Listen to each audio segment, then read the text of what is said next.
जय माता दी दोस्तों, आपके अपने चैनल धर्म साधना में आपका बहुत बहुत स्वागत है। माँ भगवती दुर्गा की कृपा आप और आपके पूरे परिवार पर सदा सर्वदा बनी रहे। दोस्तों, महाशिवरात्रि से पहले जो प्रदोष का व्रत आता है, इस व्रत का बहुत अधिक महत्व होता है, क्योंकि अगले दिन महाशिवरात्रि होती है, जो कि हम भगवान शिव की पूजा आराधना करते हैं। और प्रदोष के दिन ही अगर भगवान शिव की पूजा आराधना प्रदोष के दिन से ही शुरू कर दी जाए तो बहुत ही शीघ्र हमारी कामनाएं पूर्ण हो जाती हैं।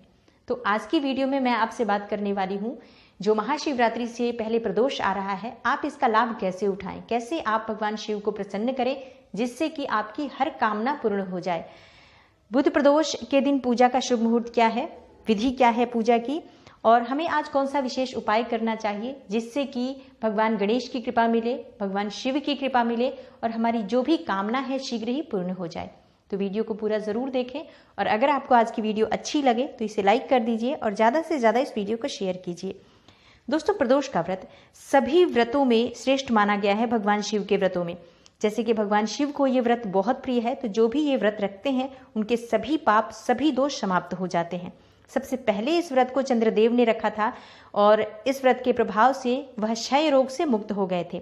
तो इस व्रत को करने से 2 गायों के दान के बराबर का पुण्य फल शास्त्रों में बताया गया है। बहुत अधिक पुण्य फल देने वाला होता है ये व्रत, और जब महाशिवरात्रि से पहले ये व्रत आता है तो इसकी महिमा कई गुना बढ़ जाती है।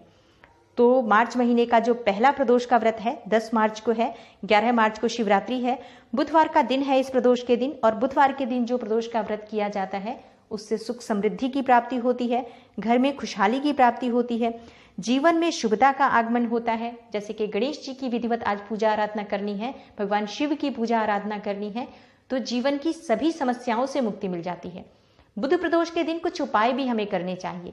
और पूजा की विधि क्या होगी, जैसे कि आप हर त्रयोदशी के दिन करते हैं, जैसे प्रदोष के व्रत के दिन आप प्रातःकाल जल्दी उठते हैं, स्नान इत्यादि करें और भगवान शिव की पूजा करें। चाहे तो आप शिवालय जाकर कर सकते हैं, चाहे तो अपने घर में ही भगवान शिव की मूर्ति या प्रतिमा स्थापित करें, जिसमें शिव परिवार पूरा होना चाहिए। भगवान शिव, माँ पार्वती और गणेश जी, कार्तिकेय भगवान, नंदी देवता, ये सब होने चाहिए जब आप भगवान शिव की पूजा कर रहे हैं। अपने घर में भी अगर आपने मूर्ति स्थापित करी है तो मूर्ति, अगर शिवलिंग है तो शिवलिंग की पूजा करें, लेकिन परिवार उनका पूरा हो जब आप पूजा कर रहे हो, तभी आपको व्रत का पूर्ण फल प्राप्त होता है। गृहस्थ आश्रमी को हमेशा शिव परिवार की पूरी पूजा करनी चाहिए। तो इस बात का आप ध्यान रखें, चाहे मंदिर जाएं, चाहे शिवालय जाएं, पूजा आप सबकी विधिवत करें। आज भगवान शिव की पूजा में बिल्वपत्र, धतूरा, ये सभी वस्तुएं अर्पित करनी चाहिए जो कि भगवान शिव को प्रिय है। पंचामृत से आप अभिषेक कर सकते हैं, दूध, दही, घी, शहद, शक्कर मिलाकर, और चाहे तो आप जल से भी अभिषेक कर सकते हैं। शुद्ध जल है, कच्चा दूध है, इससे भी अभिषेक कर सकते हैं। मतलब जो भी आपके पास उपलब्ध हो, आप वो लेकर भगवान शिव के मंदिर जाएं, उनका अभिषेक करें, पूरे मन से सच्चे भाव से उनकी आराधना करें। आपकी जो भी समस्या है भगवान शिव की पूजा के बाद, प्रार्थना करने के बाद आप भगवान शिव से कहें।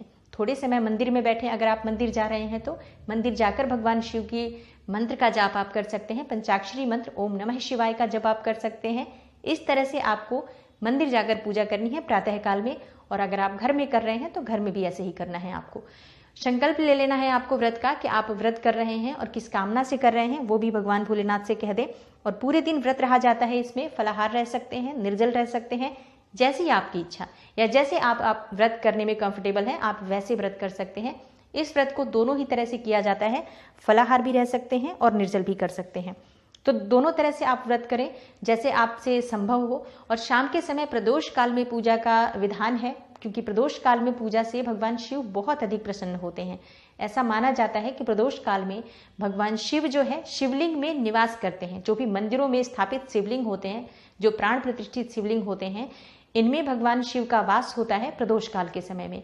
तो इसलिए शाम की पूजा में अगर मंदिर संभव हो तो जरूर जाएं, और इस बार तो जरूर जाना चाहिए आपको मंदिर, क्योंकि अगले दिन शिवरात्रि है। आज शाम से ही अगर आप मंदिर जाकर पूजा आराधना शुरू कर देते हैं तो आपकी कामना बहुत ही शीघ्र पूर्ण हो जाएगी। आपको उपाय भी बताऊंगी मैं कि आज आप किस तरह से शाम को जाकर मंदिर में उपाय करें जिससे कि हर कामना आपकी पूर्ण हो जाए।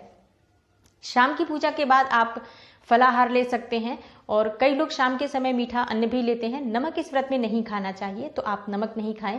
बाकी आप चाहे तो फलाहार कर सकते हैं, और कुछ लोग शाम को ही अन्न भी ले लेते हैं, तो कोई भी एक मीठा अन्न बनाकर आप ग्रहण कर सकते हैं जो आपने भगवान शिव को भोग लगाया है। जैसे कि भोग में आप भगवान शिव को खीर बनाकर भोग लगा सकते हैं, चावल की खीर बनाकर, या आप चाहे तो चूरमा का भोग लगा सकते हैं, हलवा का भोग लगा सकते हैं। ये बहुत ही शुभ फल देने वाला होता है व्रत। तो आप प्रयास करें भगवान शिव को अपने हाथों से बनाकर कोई वस्तु भोग लगाएं, मीठी वस्तु। आटे का हलवा बनाकर भी आप भगवान शिव को भोग लगा सकते हैं, चाहे तो सफेद मिठाई बनाकर भगवान शिव को भोग लगा सकते हैं। तो प्रयास करें कि आप स्वयं अपने हाथों से कुछ चीजें भगवान शिव को बनाकर अर्पित करें। इससे बहुत अधिक पुण्य फल की प्राप्ति होती है। जब हम भगवान की पूजा की तैयारी स्वयं करते हैं तो मन में भी बहुत अच्छा अनुभव रहता है और भगवान भी बहुत शीघ्र प्रसन्न हो जाते हैं। ये आपको पूजा की विधि है जो आपको ये जो प्रदोष का व्रत है इस दिन आपको करना है।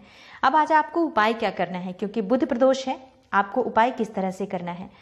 मार्च महीने का जो ये प्रदोष है, पहला प्रदोष बुधवार को है। तो आज आपको चाहिए घर में सुख समृद्धि और धन धान्य के लिए गाय को हरा चारा खिलाएं। आज आप अगर नंदी के कान में 11 बार ओम नमः शिवाय बोलते हैं तो आपकी हर कामना पूर्ण हो जाती है। सिर्फ आपको ओम नमः शिवाय बोलना है, कोई आवश्यकता नहीं कि आप अपनी कामना बोलें। सिर्फ ओम नमः शिवाय बोल दें 11 बार और बहुत आराम से, मतलब बहुत कम साउंड में हमें ओम नमः शिवाय बोलना चाहिए, जिससे कि आसपास के लोगों को वो शब्द सुनाई ना दे। सिर्फ हमें एक भाव करना होता है, मन मन में ओम नमः शिवाय बोले नंदी के कान में कि वहीं तक सुनाई दे।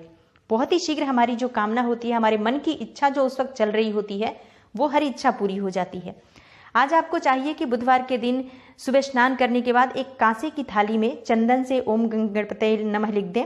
ओम गणपतये नमः भगवान गणेश का मंत्र है, जो कि एक कांसे की थाली में अगर आप सफेद चंदन से लिखकर उस पर 5 बूंदी के लड्डू रख देते हैं और उसे ले जाकर आप किसी पास के मंदिर में दान कर देते हैं या किसी ब्राह्मण को दे सकते हैं, तो बहुत ही शीघ्र आपकी जो धन प्राप्ति की कामना है वो पूर्ण हो जाती है। माँ लक्ष्मी का आशीर्वाद प्राप्त होता है, क्योंकि बुधवार के दिन जब बुध प्रदोष का जो व्रत होता है, धन प्राप्ति का व्रत होता है और समृद्धि की प्राप्ति होती है। अगर बच्चे कर रहे हैं तो उनको स्मरण शक्ति में वृद्धि होती है, शिक्षा में सफलता मिलती है, करियर में सफलता मिलती है। तो बहुत ही शीघ्र इससे आपकी कामना पूर्ण होती है। आज के दिन आप भगवान गणेश को भोग क्या लगाएं जिससे कि आपकी हर कामना पूर्ण हो। दोस्तों, आज के दिन भगवान गणेश को आप शुद्ध घी का भोग लगा सकते हैं, गुड़ डालकर। गुड़ और शुद्ध घी का भोग अगर भगवान गणेश को अर्पित किया जाता है तो इससे माँ लक्ष्मी की कृपा हो जाती है। जितने भी बिगड़े काम होते हैं वो बनने लग जाते हैं। ये बहुत ही शीघ्र कामनाओं को पूर्ण करने वाला भोग है। आज आपको चाहिए कि भगवान गणेश को दूर्वा जरूर अर्पित करें। 11, 21 जितने भी संभव हो दूर्वा आप भगवान गणेश को अर्पित करें और उनसे प्रार्थना करें, अपनी कामना कहें, शीघ्र ही आपकी कामना पूर्ण होती है। बुधवार के दिन जब भगवान गणेश का पूजा होता है, मतलब प्रदोष का व्रत होता है, तो उस दिन भगवान गणेश का अभिषेक करने का विधान शास्त्रों में बताया गया है। तो अगर आपके घर में विग्रह है भगवान गणेश का, आप उनका अभिषेक करें, विधिवत पूजा करें, उन्हें धूप दीप नैवेद्य अर्पित करें, उनके मस्तक पर हल्दी का और सिंदूर का तिलक लगाएं और पूजा करने के बाद उनको भोग लगाएं। बहुत ही शीघ्र आपकी इच्छा पूर्ण हो जाती है। दोस्तों, बुधवार के दिन आप पूरे घर में गंगा जल का छिड़काव करें। जब आप प्रदोष का व्रत करते हैं तो प्रातःकाल अगर आपके घर में ही विग्रह है गणेश जी का, तो उसको स्नान कराने के बाद जो पानी है, जल है, उससे आप पूरे घर में छिड़काव करें। इससे आपके घर में जितनी भी नकारात्मक ऊर्जा होगी वो दूर हो जाती है। घर में सकारात्मक ऊर्जा होती है तो लक्ष्मी का वास घर में हो जाता है। इसलिए आप ये उपाय आज जरूर करें।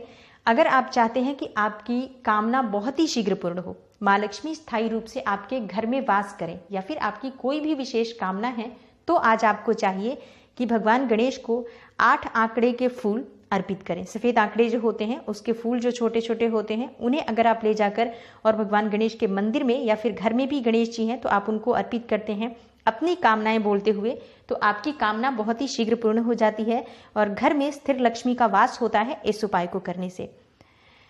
प्रदोष का व्रत 10 मार्च को है और त्रयोदशी तिथि प्रारंभ हो रही है 10 मार्च की दोपहर में 2:40 पर, समाप्त हो रही है 11 मार्च को 2:39 पर दोपहर में।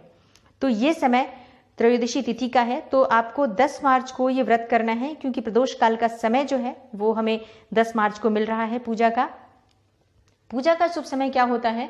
प्रदोष काल में पूजा की जाती है इस व्रत में। तो प्रदोष काल का समय होता है सूर्यास्त से 1 घंटे पहले से लेकर 1 घंटे बाद तक। तो इस समय में आप भगवान शिव की पूजा आराधना करें और विधिवत उनकी पूजा करनी है। धूप दीप नैवेद्य अर्पित करना है। बिल्व पत्र हो तो बिल्व पत्र अर्पित करें। आज आपको विशेष उपाय क्या करना है ये मैं आपको बता दूं, क्योंकि महाशिवरात्रि से पहले ये प्रदोष है, तो इसका पूर्ण लाभ आपको प्राप्त हो, इसके लिए आप क्या करें। आज के दिन आपको चाहिए कि आज आप भगवान शिव के मंदिर प्रदोष काल में जरूर जाएं शाम के समय। आप व्रत करते हैं नहीं करते हैं इससे कोई फर्क नहीं पड़ता है। व्रत जो लोग कर रहे हैं वो लोग तो जाएंगे ही, जो लोग व्रत नहीं कर रहे हैं उनके लिए बता दूं, आज आप सात्विक भोजन करें, पूरे दिन लहसुन प्याज ना खाएं। और अगर आपने खा लिया है लहसुन प्याज तो आप शाम को ही जैसे मंदिर जाने से पहले स्नान कर लें, कपड़े बदल लें और उसके बाद आप मंदिर जाएं। शाम को भगवान शिव की विधिवत पूजा करें। सामग्री आपको भगवान शिव की जो प्रिय वस्तुएं हैं वो लेकर जानी है। 3 बिल्वपत्र आपको लेकर जाना है। 3 बिल्वपत्र जो कि खंडित नहीं होने चाहिए, 3 पत्ते बिल्वपत्र के, जैसे 1 पत्ते होते हैं जिसमें 3 पत्ते होते हैं, तो ऐसे 3 पत्ते आपको लेने हैं। सब पर आपको लिखना है सफेद चंदन से राम राम राम राम, मतलब तीनों पत्तों पर आपको राम लिखना है। और जैसे हर बिल्वपत्र में 3 पत्ते होते हैं तो इन तीनों पत्तों पर आपको राम राम लिखना है। भगवान शिव की पूजा जब आप कर लेते हैं, विधिवत अभिषेक कर लेते हैं पंचामृत से शाम के समय, उसके बाद ये तीनों पत्ते एक एक करके ओम नमः शिवाय का मंत्र बोलते हुए, या फिर राम राम राम भी बोल सकते हैं आप। भगवान शिव को राम बहुत प्रिय है, तो जब आप भगवान शिव के प्रिय का नाम लेकर आप ये बिल्वपत्र अर्पित करेंगे तो आपकी सभी कामनाएं पूर्ण हो जाती है, सभी प्रकार के दोषों से, पापों से मुक्ति मिल जाती है और जीवन में सकारात्मक ऊर्जा का वास होता है। हमारे जीवन में जब सकारात्मकता आती है तो विचार शुद्ध होते हैं, और जब विचार शुद्ध होते हैं तो माँ लक्ष्मी तो हमारे घर में स्वयं ही आ जाती हैं। जब हम आचार विचार अपना शुद्ध रखते हैं तो माँ लक्ष्मी की कृपा हमारे ऊपर निरंतर बनी रहती है। तो इस उपाय को आप जरूर कर लें। इससे आपको जो भी महाशिवरात्रि के दिन के लिए आपकी पूजा आराधना है, अगर आप आज ये कर लेते हैं तो कामना बहुत शीघ्र पूर्ण हो जाती है, क्योंकि एक दिन पहले से ही आपने भगवान शिव के दरबार में अर्जी लगा दी है। तो उम्मीद करती हूँ कि ये महाशिवरात्रि से पहले जो त्रयोदशी है इसका आप पूर्ण लाभ लेंगे और आपकी हर कामना भगवान भोलेनाथ पूर्ण करें, ऐसी कामना करती हूँ मैं। तो अगर आपको आज की वीडियो अच्छी लगी हो तो इसे लाइक कर दीजिए, ज़्यादा से ज़्यादा इस वीडियो को शेयर कीजिए। अगर आप इस चैनल पर नए हैं तो चैनल को सब्सक्राइब जरूर कर लीजिए, बेल बटन को प्रेस कर लीजिए। इससे ये होगा कि हर वीडियो की नोटिफिकेशन आपको सबसे पहले मिलेगी। मैं मिलती हूँ आपसे अगली वीडियो में, तब तक के लिए नमस्कार।